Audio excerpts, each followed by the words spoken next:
नमस्कार साथियों, आप सभी का स्वागत है देवेंद्र सर ऑफिशियल में। आज की तारीख है 31 अक्टूबर 2020 और आज हम आपके लिए लेकर आए हैं बेस्ट करंट अफेयर्स, वो भी सिर्फ 10 मिनट में। जी हाँ, वीडियो शुरू करने से पहले आपको देते हैं एक रिक्रूटमेंट की जानकारी। बिहार लोक सेवा आयोग के द्वारा आप देख सकते हैं अंकेशक इट मीन्स ऑडिटर के 373 पदों के लिए यहाँ पर विज्ञापन जारी किया गया है। तो अगर आप एलिजिबल हैं और अगर आप बिहार में अपनी सेवाएं देना चाहते हैं तो आप यहाँ पर देख लीजिएगा मिनिमम रिक्रूटमेंट। उसकी डिटेल पीडीएफ में अपने ग्रुप पर ऑलरेडी शेयर कर चुका हूँ, फॉर्म भरना मत भूलिएगा। और हाँ, अगर आपको कुछ और भी नोट्स चाहिए हैं यूपीएससी से रिलेटेड, पीएससी से रिलेटेड, एसएससी से रिलेटेड, वनडे एग्जाम से रिलेटेड, तो आप मेरा टेलीग्राम चैनल ज्वाइन कर सकते हैं देवेंद्र सर ऑफिशियल के नाम से। वीडियो अच्छा लगे तो लाइक और सब्सक्राइब कीजिएगा। वीडियो शुरू करते हैं। आज का हमारा पहला प्रश्न है कि अंतरराष्ट्रीय सौर संगठन इंटरनेशनल सोलर अलायंस का अध्यक्ष और सह अध्यक्ष किसे चुना गया है। तो अध्यक्ष चुना गया है इस अंतरराष्ट्रीय सौर संगठन का भारत देश को, और उपाध्यक्ष चुना गया है हमारे परम मित्र किसको, फ्रांस को। मैं आपको बताना चाहूंगा यह अध्यक्ष और उपाध्यक्ष का पद अगले 2 सालों के लिए यहाँ पर दिया गया है। बैठक में कुल 53 सदस्य देशों और 5 हस्ताक्षरकर्ता और भावी सदस्य देशों ने यहाँ पर हिस्सा लिया था। आपको पता है 2015 में भारत का ही यह इनिशिएटिव था कि विषुवत रेखा के आसपास के देशों को क्या किया जाए भाई, इकट्ठा किया जाए और सोलर इट मीन सूर्य से मिलने वाली ऊर्जा का बहुतायत में उपयोग करके ग्रीन एनर्जी को बढ़ावा दिया जाए, जिसमें फ्रांस ने हमारा सबसे ज्यादा तकनीकी सहयोग प्रदान किया था। तो 2015 में स्थापित इस आईएसए का मुख्यालय है गुरुग्राम हरियाणा में, जिसे आप पहले गुड़गांव के नाम से जानते थे।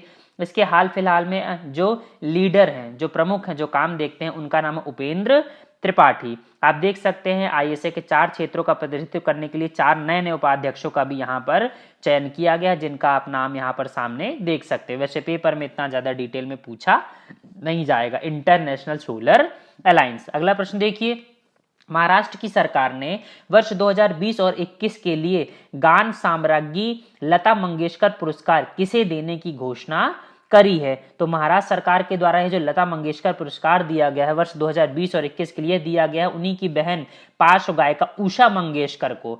यह महाराष्ट्र सरकार के सांस्कृतिक विभाग के द्वारा दिया जाता है। 5 लाख रुपए का यहाँ पर नगद पुरस्कार प्लस एक प्रमाण पत्र प्लस एक स्मृति चिन्ह यहाँ पर दिया जाता है। उषा मंगेशकर बहुत फेमस संगीतकार है। इन्होंने बहुत बड़ी बड़ी फिल्मों में जो माइलस्टोन साबित हुई हैं भारत देश की बॉलीवुड इंडस्ट्री में, बहुत सारे गाने गाए हैं, और न सिर्फ हिंदी में बल्कि मराठी और अन्य भाषाओं में भी इन्होंने गाने गाए। आप देख सकते हैं लता मंगेशकर को राइट साइड में और लेफ्ट साइड में उषा मंगेशकर को, जिन्हें यह पुरस्कार दिया गया है। अगला प्रश्न देखिए, भारतीय दूरसंचार नियामक प्राधिकरण it means try telecom regulatory authority of India के नए अध्यक्ष के रूप में किसे नियुक्त किया गया है। तो पीडी बाघेला यहाँ पर बने हैं ट्राई के नए अध्यक्ष। आरएस शर्मा जो रिटायर हो चुके हैं, इन्हीं का स्थान यहाँ पर लिया गया। आपको पता है कैबिनेट की जो नियुक्ति समिति होती है, appointment committee of cabinet ACC के नाम से जिसे जाना जाता है, यही भारत देश की प्रमुख नियुक्तियों के लिए सिफारिश करती है, और इसी की सिफारिश पर पीडी बाघेला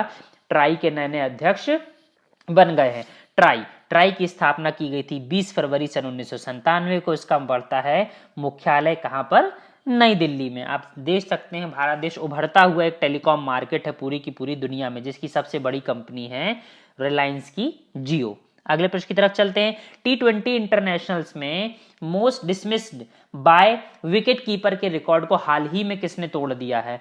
तो यहाँ पर एक महिला क्रिकेटर है ऑस्ट्रेलिया की, इनका नाम है एलिसा हिली। तो इन्होंने ही विकेट के पीछे लेकर, यहाँ पर विकेट के पीछे जो विकेट कीपर खड़ा रहता है, जो क्या कर देता है, किसी को भी आउट कर देता है, इसमें रिकॉर्ड तोड़ दिया है भारत देश के MS धोनी का, है ना, जिन्होंने 91 विकेट लिए थे। अब इन्होंने क्या कर दिया है भाई, धोनी के रिकॉर्ड को यहां पर तोड़ दिया है। 114वें T20 में इन्होंने यह कीर्तिमान स्थापित किया। बहुत प्रमुख हो जाता है। यहां पर आप देख सकते हैं एलिसा हेली को महेंद्र सिंह धोनी के रिकॉर्ड को तोड़ते हुए। अगला प्रश्न देखिए, किस प्रसिद्ध लेखक और राजनीतिज्ञ ने अपनी नई किताब द बैटल ऑफ ब्लॉगिंग लिखी है।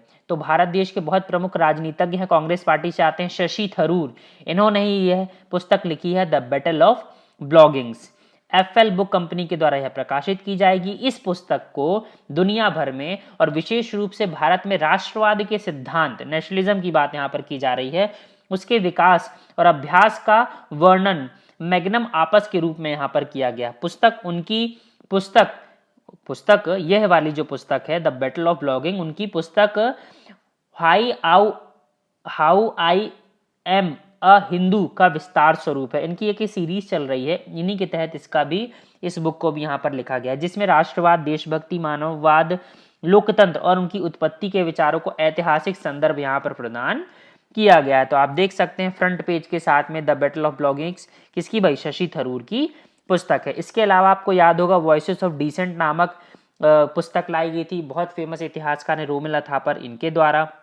इसके अलावा आपको याद होगा आज़ादी, फ्रीडम, फैसिज्म एंड फ्रिक्शन नामक भी एक पुस्तक लाई गई थी, अरुंधति रॉय की यह पुस्तक थी, पेंगुइन बुक लिमिटेड के द्वारा प्रकाशित की गई थी। आप देख सकते हैं बहुत इंपॉर्टेंट बुक है, मुझे लगता है पूछी जा, नाम भी देखिए आज़ादी आज़ादी है ना, आपको याद होगा जेएनयू में जो क्या है भाई, एक प्रोटेस्ट चला था वहां पर देखिए। इसके अलावा आपको याद होगा लेटेस्ट ड्रीम्स नाम की एक पुस्तक लिखी थी पोप फ्रांसिस ने, बहुत फेमस व्यक्ति हैं, आप सब देख सकते हैं कवर पेज को। इसके अलावा कनेक्टिंग, कम्युनिकेटिंग एंड चेंजिंग नामक पुस्तक लाई थी कौन, वेंकैया नायडू के द्वारा, जिसका अनावरण किया गया था प्रकाश जावड़ेकर के द्वारा, आप देख सकते हैं। इसके अलावा our only home a climate appeal to the world, जो दलाई लामा है ना, तिब्बती आध्यात्मिक गुरु, उनके द्वारा लाई गई थी। इसके अलावा आपको पता है his holiness the 14 Dalai Lama, यह पुस्तक दलाई लामा के ऊपर ही लिखी गई थी, जिन्हें तेंजिंग गेये टेतांग के द्वारा यहाँ पर लिखा गया था। आप देख सकते हैं दलाई लामा बहुत महत्वपूर्ण व्यक्ति हैं। इसके अलावा आपको याद होगा raw history of India's convert operations नामक पुस्तक भी लिखी गई थी, जांच पड़ताल करने वाले बहुत प्रसिद्ध लेखक यतीश यादव, इनके द्वारा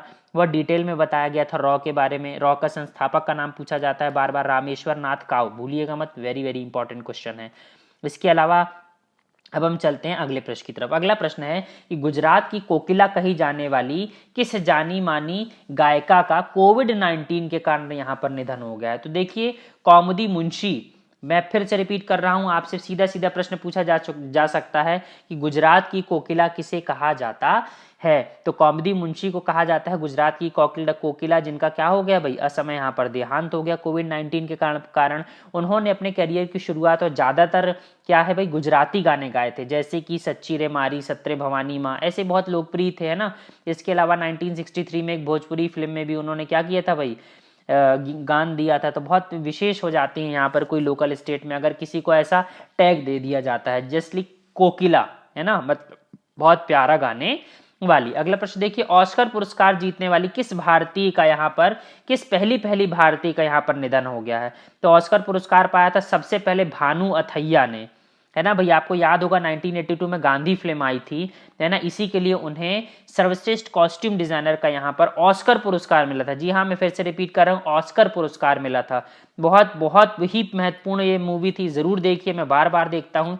रिचर्ड एटनबरो की पुस्तक रिचर्ड एटनबरो की कौन सी भाई फिल्म, गांधी, बहुत महत्वपूर्ण है। और ये इन्होंने न सिर्फ गांधी किसमें फिल्म में, 100 से ज्यादा बॉलीवुड फिल्मों में भी यहाँ पर कॉस्ट्यूम डिजाइन किया था। आप देख सकते हैं भानु अथैया को ऑस्कर अवार्ड के साथ में, उसी समय की फोटो है ये। अगला प्रश्न देखिए, असम की पहली और एकमात्र महिला मुख्यमंत्री का नाम बताइए जिनका हाल ही में निधन हो गया है। तो सैयदा अनवर तैमूर का निधन हो गया है, या असम की पहली महिला मुख्यमंत्री और एकमात्र महिला मुख्यमंत्री थी, ये भी महत्वपूर्ण हो जाता है। 1972 में उन्होंने अपने चुनावी करियर की शुरुआत करी थी, 4 बार कांग्रेस से विधायक थी। 1988 में इन्हें राज्यसभा के लिए भी नामित किया गया था। आप देख सकते हैं सैयदा अनवरा क्या तैमूर को। अगला प्रश्न देखिए, किस लेजेंडरी मलयालम कवि और ज्ञानपीठ पुरस्कार विजेता या ज्ञानपीठ साहित्यिक पुरस्कार विजेता का हाल ही में निधन हो गया है। तो महाकवि थे अक्कितम अत्युच्चन नंबूदरी, आप सीधे सीधे नंबूदरी से भी याद कर सकते हैं, इन्हीं का यहाँ पर हाल ही में निधन हो गया है। आपको पता होना चाहिए 2017 में इन्हें पद्मश्री दिया गया था, 1972 में इन्हें केरल का साहित्य अवार्ड पुरस्कार मिला था, और भी बहुत सारे, ये बिल्कुल भी अपने नाम के मोहताज नहीं थे या किसी पहचान के मोहताज नहीं थे, इनका नाम ही नंबूदरी से काफी था।